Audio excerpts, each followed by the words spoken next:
Hi అందరూ ఎలా ఉన్నారు? నా ఇన్‌స్టాగ్రామ్ పోయిందని మీరు టీవీ ఛానల్‌లో చూసారు కదా! ఇది మరీ దారుణం కదండీ! అయితే అసలు ఏం జరిగిందంటే 7 ఏళ్ల పాప వీడియో చేశాను కదా! చేసేసి పెట్టేసి పడుకున్నాను. పడుకొని అర్ధరాత్రి పాస్ పూసుకున్నప్పుడు ఇన్‌స్టాగ్రామ్ చూస్తే ఐడీ ప్రూఫ్ సబ్మిట్ చేయమనంది. అర్ధరాత్రి 2 గంటలనమాట. నేను ఈ ఇన్‌స్టాగ్రామ్ క్రియేట్ చేసేటప్పుడు ఈ ఐడీ ప్రూఫ్ సబ్మిట్ చేశాను. సో, పరాకుగా కొత్తది పాస్‌పోర్ట్. ఈ పాస్‌పోర్ట్ తర్వాత ఇదొచ్చింది. ఈ పాస్‌పోర్ట్ తర్వాత ఇదొచ్చింది. ఇది అప్‌లోడ్ చేశాను.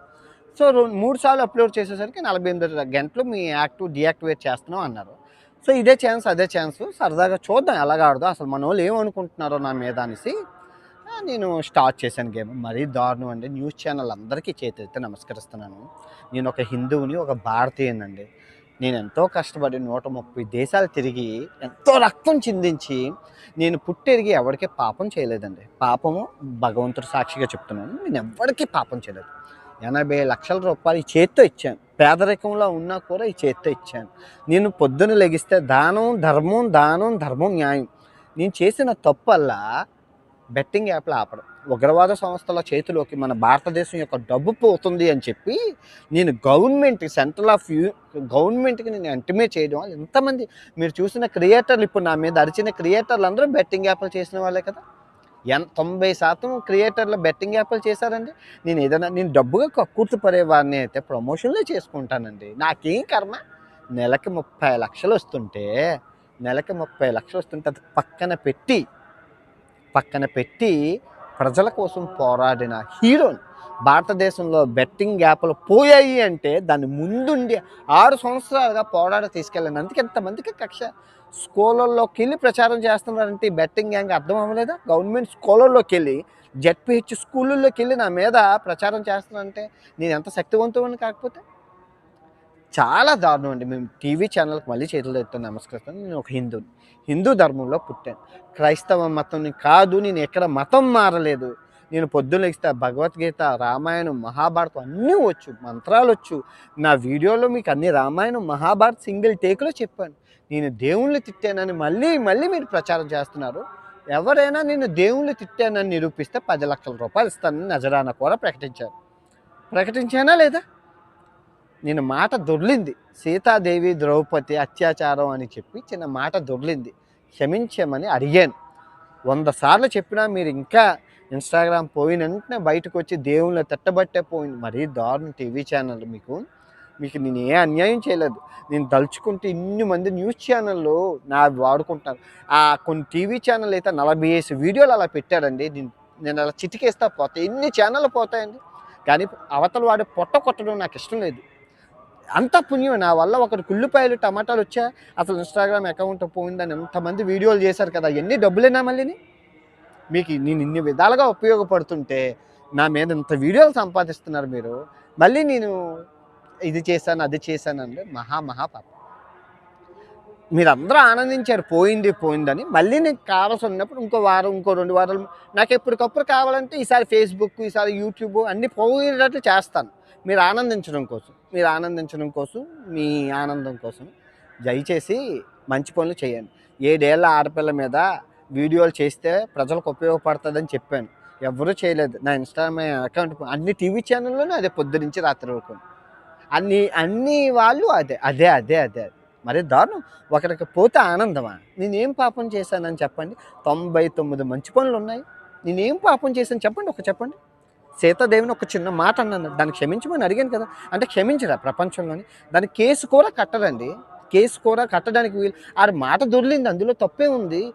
ఇప్పుడు కొందరు ఉన్నారు మన పిలక పెట్టుకొని వెధవలు బైబిల్‌ని, ఖురాన్‌ని పచ్చి బూతులు తిడతారు. నేను అలా దేవుళ్ళని తిట్టలేదే. మాట దొర్లింది. రామాయణం, మహాభారతం అయినా నేను హిందూ ధర్మంలో పుట్టి ఇంత దేవుళ్ళన్నీ చూపించి మహాభారతం, రామాయణాలు దేవుళ్ళని నేను ఎందుకు తిడతాను చెప్పండి? అన్ని మతాలు నాకు సమానమే. ప్రపంచ యాత్ర చేస్తున్నాను. అన్ని మతాలు సమానమే. నేను మసీదుకి వెళ్తే దండం పెట్టుకుంటాను. చర్చికి వెళ్ళినా దండం గుడికి వెళ్ళినా దండం పెట్టు. నాకు అన్ని మతాలు నేను ప్రపంచ యాత్రికుడిగా అన్ని మతాలకి రెస్పెక్ట్ ఇవ్వాలి. ఇవ్వకపోతే అవ్వదు. చిన్నప్పుడు హిందూ మతంలోనే ఉన్నాను. లోకజ్ఞానం తెలిసాక అన్ని మతాలు అంటే తెలుసుకోవడంలో తప్పేమైనా ఉందా? మీరు మత విద్వేషాలు రెచ్చగొట్టి అందులో భాగంగా నేను ఇప్పటికీ దేవుణ్ణి తిట్టానని ప్రతి ఒక్కరికి ప్రచారం చేస్తున్నారు. ఎంత మహాపాపం. ఇదిగోండి గుర్తుపెట్టుకోండి. పాపం, పుణ్యం అనేది ఉంటుంది. నేను ఏ పాపం చేయలేదు, ఎవరికి అన్యాయం చేయలేదు. ఫస్ట్ ఆఫ్ ఆల్ నా దగ్గర తినడానికి తిండి లేకపోయినా, మా ఇంట్లో కారు, బైకు, సైకిల్ ఏవీ లేవు. మా ఇంటి మీరు టీవీ ఛానల్లో చూసారు, అందరూ వెళ్ళి చూపించారు, అన్ని టీవీ వాళ్ళును. చూడండి ఒకసారి, నడకబారికి బాగోపోయినా బస్సుల్లోనే వెళ్తాం కానీ కార్లు కొనుక్కోలేదు. కానీ ఎంతమందికి నేను డబ్బులు ఇచ్చానండి చూశారు. ఫోన్లు కొన్నాను, సైకిల్ కొన్నాను, డ్రోన్లు, కెమెరా అన్ని మందికి ఇచ్చాను. అవన్నీ డబ్బులు కాదా? 80 లక్షల రూపాయలు ఇచ్చానండి. 80 లక్షల రూపాయలతో BMW కారు కొని మా అమ్మని తిప్పచ్చు, మంచి రాయల్ విల్లా కొని మా అమ్మని పెట్టచ్చండి. కానీ ఆ చిన్న 40 గజాల ఇంట్లో బాత్రూమ్ కూడా లేదు. మేము ఎన్నో కష్టాలు పడుతున్నాం. ఎందుకంటే ఈ సమాజం నాకు చేసింది, ఆ సమాజానికి ఒక రుణంగా నేను చేశాను. నేను ఏ పాపం చేయలేదు. మీరు మరి ఇంతగా దేవుణ్ణి తిట్టాను అన్ను చాలా చాలా పాపం అది. నేను తిట్టలేదు అంటుంటే మీరు తిట్టారు అనేసి నేను స్ట్రైక్లు వేస్తే ఎన్నో ఛానల్ పోతాయి. నాకు కొంచెం కోపం వచ్చిందా చాలా ఛానల్ పోతాయి. తర్వాత మీరు దేవుణ్ణి పిలిచినా కూడా పోవు. దగ్గర దగ్గర ఒక 10,000 ఛానల్ కొట్టచ్చు. కానీ ఇంకోరు కొట్టడం నాకు ఇష్టం లేక నేను ఎప్పుడు అలాంటి పాపం చేయను. నా మీద ఎన్ని స్ట్రైక్లు వేసినా నేను యాక్సెప్ట్ చేస్తాను, కానీ ఇంకోరికి వేయను. తిరిగి హాని చేయడు. క్షేమకు కూడా నేను హాని చేయలేదు. వేరే ఛానళ్ళు అందరూ నా వీడియోలు వాడుకుంటున్నారు, చిటుకులో లేపేయచ్చు. నా కంటెంట్ అది. గవర్నమెంట్ ఈ ఇన్స్టాగ్రాము, యూట్యూబ్, ఫేస్బుక్ అమెరికా వాడిది కాబట్టి బతికి బట్ట కట్టాను. అదే ఇండియా వాడిది అయి ఉంటే ఈ పాటికి ఎప్పుడో ఎంత రాజకీయం చేస్తారండి. మిమ్మల్ని మీ రంగు మీకు చూపించడం కోసమే చెప్పాను. దయచేసి ఆపండి. బతకాలి, అందరూ బతకాలి. నేను మళ్ళీ చెప్తున్నాను, కాంగ్రెస్ ప్రభుత్వానికి కానీ, బీజేపీ ప్రభుత్వానికి కానీ, టీడీపీ కానీ, వైఎస్ఆర్సీపీ అసలు ఏ ప్రభుత్వానికి నేను మద్దతుదారును కాదు. నేను ఏ దానికి వత్తాసి పలకను. నేను ప్రజల కోసమే, న్యాయం కోసం మాట్లాడతాను. నువ్వు నాది కంటు కత్తి ఇక్కడ పెట్టినా కూడా నేను న్యాయమే మాట్లాడతాను, కానీ ఎవరికి భయపడిన తల వంచను. పిల్లలు లేరు కాబట్టి అసలు నేను ఎవరికి దేకను. ఫస్ట్ ఆఫ్ ఆల్ పెళ్ళి అయిందంటే ఇవన్నీ ఆపేసి తరిగొడ్డు వేసుకొని నా పిల్లలు రామకృష్ణ అనుకొని పూజలు చేసుకుంటూ మీకు వీడియోలు పెడతాను. పిల్లలు పుట్టినంత వరకు, పెళ్ళి అయినంత వరకు నేను ప్రజా సమస్యల మీద పోరాడతాను, మాట్లాడతాను. దాన్ని మీకు కంటికి కంటినట్టు చూపించాను. ఎందుకంటే ఒక భారతీయ పౌరుడిగా ఇది నా లక్ష్యం. ఇండియా రా అంటారు. అసలు దేనికి రావాలి చెప్పు? 24 సంవత్సరాల క్రితం రేపు చేసిన వాడికి ఇప్పుడు శిక్ష పడ్డది. నేనేం చేశానని చెప్పు. నేను చేసిన తప్పు చెప్పు ఒకసారి. చేసిన తప్పు ఒకటి చెప్పు. సీతాదేవిని నేను తిట్టానని కేసేస్తే అవుతుంది అది? తిట్టలేదే తిట్టానని నేను 10 లక్షలు ఇస్తున్నాను రా నిరూపించంటే మీరు నిరూపించట్లేదు. ఇంకా దేనికి చెప్పు? ఇంక దేనికి ఏ సెక్షన్లో వేస్తారు మీరు? ఏ సెక్షన్? అసలు నేనేమైనా మనీ ఎవరినైనా తీసుకున్నాను? రేపు అన్నారు. ఆ రేపు అనేది ఎక్కడో కొలంబియాలో ఉన్న అమ్మాయిని తీసుకొచ్చి చెల్లి అని వీడియోలో చెప్పాను చెల్లని.